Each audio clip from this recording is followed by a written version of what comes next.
Panorama 95 apresenta Check-up no rádio.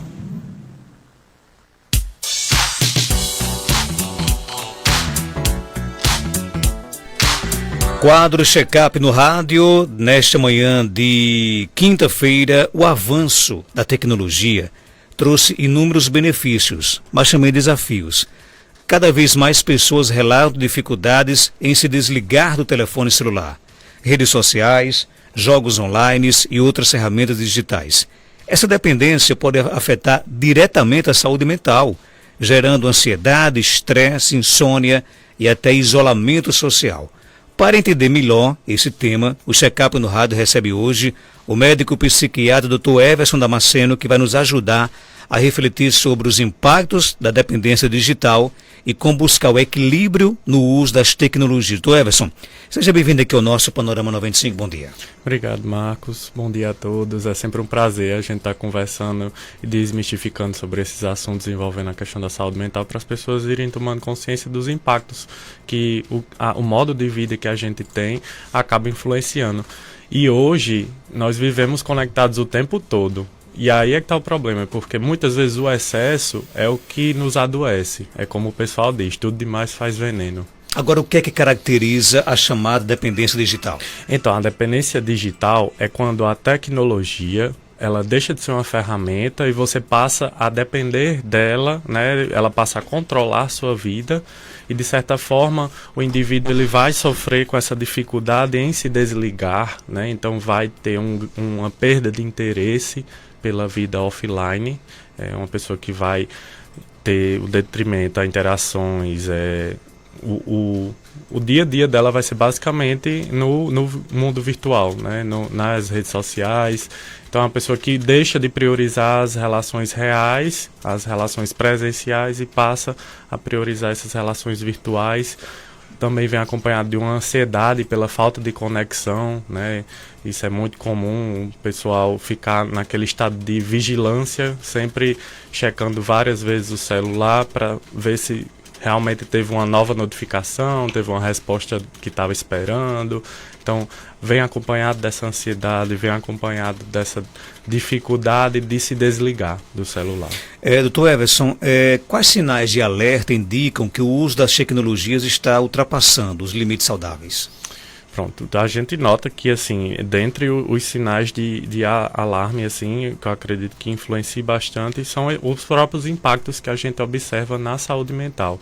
Hoje a gente nota índices cada vez maiores de depressão, de isolamento, uma ansiedade também, principalmente por causa da comparação social, né? Então a gente nota que as redes sociais hoje parte muito do princípio de uma vida perfeita, que é sempre divulgada ali nas redes sociais, e eu acho que as pessoas acabam se pressionando muito em ter esse padrão de vida que é exposto de maneira virtual, né? Então é uma vida perfeita, sem defeitos, com filtros, e a gente não nota que as pessoas estão abertas a mostrar o que é real da vida, sabe? O que não passa pelo esse processo de edição, por esse processo de Photoshop, né? Pelas imperfeições, né? Então a busca pela perfeição que às vezes acaba impactando inclusive na imagem corporal, né? Gerando distorções, porque o indivíduo ele busca também uma perfeição estética, né? Uma perfeição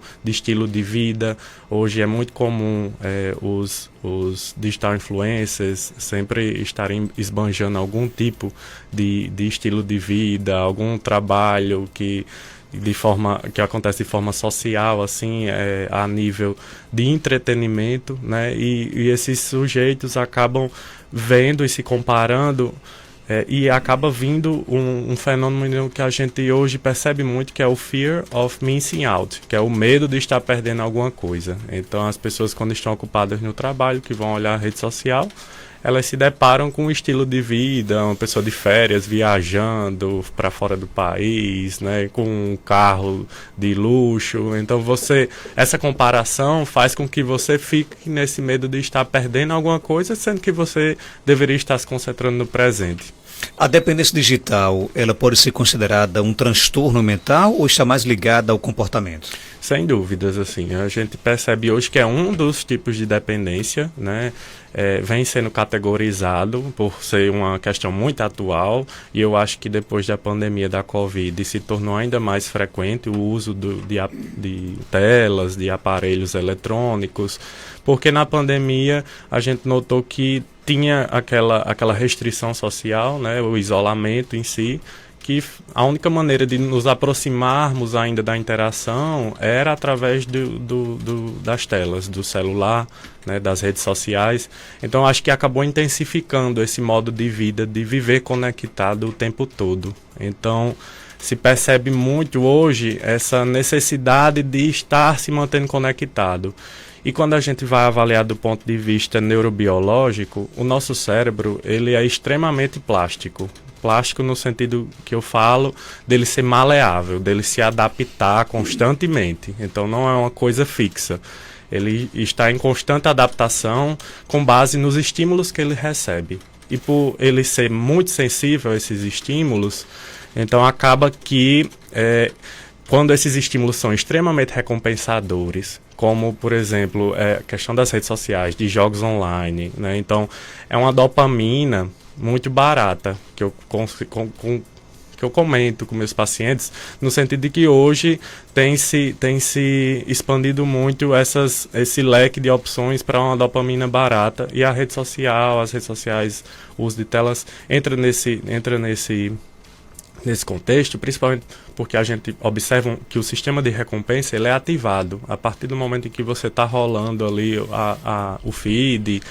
Então tem um assunto de grande interesse, tem uma piada, tem um meme, né? Então isso, tudo aquilo gera um prazer através desse sistema de recompensa. E esse processo faz com que o indivíduo queira mais e tenha essa dificuldade de se desligar. Quais são os principais impactos desse uso excessivo na saúde mental, especialmente entre jovens e adultos? Eu vejo assim, no consultório, cada vez mais as pessoas chegando com queixas de ansiedade, com queixas de sintomas de humor, né, de isolamento, de déficit de atenção, que é uma coisa que assim está alarmante. E é interessante porque as pessoas elas chegam naquela expectativa de acreditar que tem algum outro diagnóstico, principalmente fica se questionando se, será que eu tenho TDAH? Mas quando a gente vai investigar o histórico de vida e vai observar de forma em geral o contexto, a gente percebe que o uso excessivo de telas acaba sendo a outra atividade prioritária do dia, além do trabalho. Então, é um sujeito que passa o dia de forma exaustiva no seu trabalho e quando chega em casa tem a exaustão mental do uso excessivo de telas, né? Que acaba como uma forma de recompensa por ter passado o dia todo trabalhando, né? Então, é uma coisa que eu vou tentando conscientizar de que o celular não é tão inocente assim, sabe? As telas em si não são inocentes, e as pessoas, eu acho que elas subjugam muito esse potencial nocivo, porque o cérebro ele vai se adaptando a isso. Então, os estímulos eles deixam de ter a mesma intensidade, porque você vai se acostumando com os estímulos mais rápidos e baratos da dopamina que vem das telas. A insônia e a ansiedade podem estar relacionadas ao uso de celular de forma exagerada ou não? Com certeza. A insônia, inclusive, uma das principais medidas de intervenção, de estratégia que a gente faz no início é de higiene do sono. Então, um dos primeiros passos da higiene do sono é ter o controle em relação a esse tempo de uso de tela antes de dormir, né? A gente percebe que a tendência é usar o celular mais à noite, porque já não vai estar ativo durante o dia, né? Não vai estar ocupado no trabalho. Então, o tempo que sobra para usar o celular mais à noite. E isso acaba prejudicando, porque a gente observa que entre os feixes de luz que a tela dos eletrônicos de maneira geral, seja celular, tablet, computador, TV, todos eles acabam emitindo um feixe de luz que é o feixe de luz azul. E esse feixe azul, ele também é um dos feixes emitidos pelo Sol.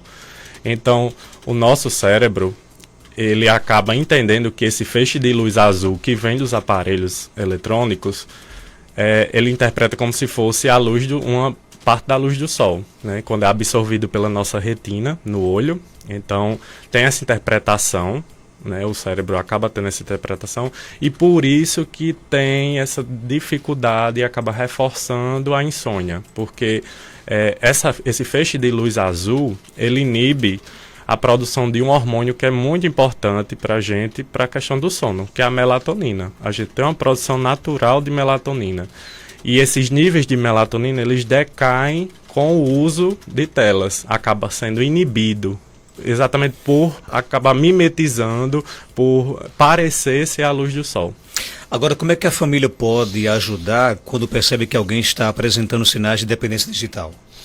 Eu acho que assim, o que a gente deva mais manter a atenção e fica como orientação para os familiares é no sentido de você estar percebendo prejuízos significativos na funcionalidade, né? Então, no caso de crianças e adolescentes, você está percebendo uma queda no rendimento escolar, de estar notando dificuldades com o sono, dificuldades de concentração, alguma alteração de humor, sintomas ansiosos. E para se fazer alguma coisa nesse sentido, aí é que está o problema e muitas vezes precisa de uma ajuda profissional, né, de um acompanhamento psiquiátrico. Porque como a dependência funciona nos mesmos moldes de uma dependência química, né, então o uso excessivo de telas acaba gerando uma abstinência também como uma proporção parecida, né, no sentido de que quando você retira esse celular, quando você diminui ou corta abruptamente, você vai ver uma reação desproporcional, né? Geralmente crianças e adolescentes que ficam com muita raiva, que podem sair quebrando objetos dentro de casa, confrontar os pais. Então, é um pouco difícil esse processo de você lidar com isso, pelo fato de que não pode ser também uma mudança radical de estilo de vida. E eu acho que o principal ponto é, além de fazer um desmame, é como um desmame de tela mesmo, você ir diminuindo o tempo gradativamente e, além disso, substituir esse tempo por atividades offline, né? Por caminhadas, conversar com outras pessoas, ouvir música, fazer algum hobby, né? Algum passatempo que desenvolva mais de maneira cognitiva. A tela, ela faz com que você tenha um aprendizado muito passivo, né? Você apenas está ali absorvendo a quantidade de informações, que hoje em dia é uma enxurrada, né? Existem formas práticas para estabelecer limites saudáveis no uso de smartphones e internet? Sim, com certeza. O principal ponto, eu acho, que é você primeiro estabelecer o limite de tempo de uso, né? Tem alguns aplicativos hoje que é muito fácil encontrar no celular, né? Que restringe esse tempo, né? Então você tem ciência do quanto de tempo você já gastou no dia. Isso é interessante para você mensurar, conseguir estabelecer um limite, porque a grande questão dos aparelhos hoje, de telas, do celular principalmente, é que é uma ferramenta que se tornou muito presente, tanto para a vida profissional quanto para a vida pessoal, né? Então você precisa estar conectado às outras pessoas, né? Seja para dar algum aviso ao familiar, para dar uma satisfação ao chefe que precisa entregar alguma coisa. Então tudo está restrito ao celular, né? Tudo se volta para ele. E a grande questão é você controlar esse tempo, é você também substituir uma parte desse tempo de ser otimizado, né? Você reduzir esse tempo para algo só necessário, para não ficar preso no processo apenas de estar rolando o feed, né? Que é o grande problema, é que as pessoas, quando começam a procurar alguma coisa no celular, finda caindo sobre as redes sociais. E é tão importante isso que isso é planejado, isso é neurociência, né? Não pense que é uma coisa que ninguém tem noção, não. Tem sim. os criadores das redes sociais, eles partem de um princípio da neurociência a partir do sistema de recompensa. Então, eles sabem o que as pessoas gostam, né? O algoritmo das redes sociais, eles sabem as suas preferências, os seus interesses. Então, ele vai jogar sempre aquilo que desperta mais prazer em você, mais vontade. Então, é como um processo de manipulação no sentido de você ficar preso ali, né? Você, ao invés de passar 10 minutos, você passar 2 horas. Em casos mais graves, quais os tipos de tratamento indicado? Então, primeiro, inicialmente, a gente vai ter todo um processo de reimaginar, repensar essa rotina, restringindo o tempo de tela, né? Porque aí vamos ter que criar momentos sem a presença dessa tela. Eu acho que uma coisa muito importante que eu recomendo para os pacientes e para os ouvintes de maneira em geral é criar esses momentos quando não é necessário tela. Por exemplo, em refeições, a gente nota que quando você está comendo, às vezes você está resolvendo coisa do trabalho ou está assistindo alguma coisa. Isso é muito comum. Desde nos nossos outros familiares, já era comum assistir TV comendo. Só que aí o problema é que você se desconcentra do que você está fazendo. Se você não está presente naquela hora da refeição. E isso é muito importante porque na hora da refeição tem todo o processo de você estar identificando o que está comendo, de você estar sentindo a textura, o gosto da comida, de estar passando pelo processo de saciedade, que depende do tempo de mastigação. Então, quando você está ocupado, assim, quando você está com a atenção presa no celular, você não se concentra em nada da atividade que você está fazendo. Nosso WhatsApp 992053030, ouvindo, quer saber o seguinte: doutor, meu filho passa o dia inteiro em joguinhos online. Isso pode virar um vício de verdade? Com certeza, totalmente. Porque aí vem a dependência digital e a dependência de jogos online, que hoje tem sido um grande problema, né? E isso acaba gerando impactos que a gente já vem discutindo sobre a saúde mental, né? Principalmente por alterações de humor, por questões de alteração do padrão de sono, né? Déficits de atenção. Então, as coisas, de maneira funcional, elas vão começar a ter um decaimento, né? A atenção que ele vai dar às outras atividades vai ser muito menor do que a atenção relacionada ao jogo, relacionado à rede social, exatamente porque isso parece mais recompensador. São estímulos mais recompensadores quando envolve essa questão dos eletrônicos. Então tem que se ter muito cuidado, principalmente pelo padrão de compulsão, de abuso, né? Passar horas, né? Esse é o grande problema. E como a gente falou no início, tudo em excesso é o que adoece, né? Então, esse tempo ele tem que ser restrito no sentido de que existem outras atividades para serem feitas no dia a dia. O ouvinte pergunta aqui: ficar checando o WhatsApp e as redes sociais o tempo todo pode prejudicar a memória ou a concentração? Com certeza, porque nesse caso a gente percebe que o indivíduo ele vai estar menos presente, né, ou menos atento aos estímulos externos. A gente nota que, de maneira em geral, o cérebro ele vai acabar sofrendo uma sobrecarga cognitiva, né, por multitarefas, geralmente multitarefas digitais. Então imagine quando você abre a sua aba de notificações, você vê várias conversas para resolver. Então esse multitarefas gera essa sobrecarga, no sentido de que a pessoa ela vai começar a ter uma mente mais dispersa, né? Uma sensação de mente embaralhada, sem foco, não vai conseguir se concentrar nas atividades que deveria plenamente exercer, porque vão estar muitas abas abertas naquele momento para se resolver. Outra pergunta no nosso WhatsApp: é normal sentir irritação ou nervosismo quando a internet cai ou quando a gente fica sem telefone celular? Aqui já é um claro sinal de dependência digital? Já é um dos sinais de dependência digital. A ansiedade pela falta da conexão, né? Então, a falta da internet ou a falta de uma restrição. Muitas vezes você está num lugar que não tem área, né, de dados móveis, então está sem o contato, está sem receber mensagens. Isso gera aquela apreensão. Eu acho que até nas férias, quando é para você estar desligado, você ainda fica pensando: e como será que anda meu WhatsApp, né? Principalmente o WhatsApp relacionado ao trabalho, né?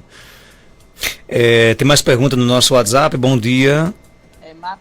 Marcos e doutor, bom dia. Eu tenho uma amiga que ela tem 54 anos. E ela tem muita depressão. E ela está viciada nesse joguinho de celular. Diz que o marido dela disse que ela vai dormir até sei que hora. Eu digo, peço a ela para deixar de soltar o celular, agarrada com o celular direito, numa depressão, no fundo do poço. E está com insônia, toma remédio para depressão e nesse jogo direto. Você acha que é normal, que isso faz mal para ela? Porque eu vou dizer, ela disse que não. É normal e faz mal para ela? Totalmente. A gente percebe que na depressão o grande problema do adoecimento está relacionado à função da motivação, né? Então, na depressão, a pessoa vai tendo essa perda de interesse, uma perda de vontade, uma perda de prazer nas coisas. O que acontece é que, aliado a esse estado depressivo, ela está fazendo uso excessivo de jogos virtuais, né? De jogos online. E, como eu falei para você, o cérebro da gente ele é altamente plástico, ele é altamente adaptativo e ele vai se prender a respostas e a estímulos mais rápidos e recompensadores. Então, a partir do ponto em que ela tem feito o uso e tem se dedicado ao tempo do dia, a maior parte do tempo dela, apenas a um jogo, apenas ao uso do celular, isso faz com que o sistema de recompensa, né, que é como funciona o nosso cérebro, no sentido de que tem um estímulo, esse estímulo é prazeroso, isso gera recompensa, né, e hoje você vai perceber, por exemplo, os vídeos, eles têm um tempo mais curto, as pessoas elas se prendem a atenção muito mais de maneira fugaz, né? Então, os vídeos é questão de minutos, segundos, e você rola para o próximo vídeo. Então, imagine todo esse sistema de recompensa. Acaba que, por lidar com essa dopamina barata toda hora, essa dopamina, a dopamina é o hormônio do prazer, né? Então, toda vida que tem esse estímulo recompensador, se libera dopamina. A dopamina gera o prazer. Então, é um circuito que vai sendo reforçado constantemente por esse uso do celular, uso dos jogos. E o que acontece é que esse sistema vai dessensibilizando. Então, a partir de um ponto em que ela usa bastante, então vai ser necessário estímulos cada vez mais intensos para gerar prazer nela. Então, o jogo acaba sendo a única forma de gerar prazer. E as atividades cotidianas, como conversar com alguém, ouvir música, sair para dar uma passeada, isso não gera mais o prazer de antes. Acaba que o jogo é o que desperta mais e precisa cada vez mais de jogo, de tempo de jogo, para que tenha essa satisfação. Dr. Everson Damasceno, ele é médico psiquiatra, atende na Clínica Santana, na rua Joaquim Gregório, 692, Penedo, aqui em Caicó. WhatsApp 849-9915-5767. Obrigado por sua participação, viu? Obrigado, Marcos. Obrigado aos ouvintes. São 8 horas e 26 minutos.